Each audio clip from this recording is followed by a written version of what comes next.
Hello అండి, ఈరోజైతే జీడిపప్పులు తెచ్చాడు మా అబ్బాయి. జీడిపప్పులు తెచ్చాడు, పచ్చి జీడిపప్పులు అండి. ఇవైతే మటన్ జీడిపప్పు లేదంటే మటన్ ఎగ్స్ అన్నీ వండుకోవచ్చు. మనం ఎలా నచ్చితే అలా వండుకోవచ్చు. పచ్చి జీడిపప్పు అండి ఇప్పుడైతే దొరుకుతాయి, మీకు కూడా ట్రై చేయండి.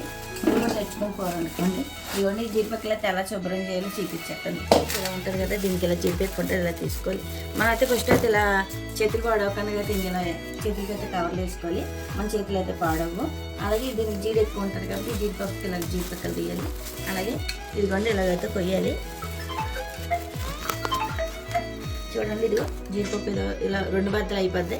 మనం చక్కగా ఇలా చేసుకోండి. మనం చక్కగా ఇలా తయారు చేసుకుంటేనే ఇలా చేతులు అయితే పాడవు. అసలు ఇలా తీసుకుంటే ఇలా బద్దపలంగా వచ్చేది. ఇలా ట్రై చేసుకోండి, మీరు కూడా ట్రై చేయండి, వస్తుంది, ఖచ్చితంగా వస్తుంది.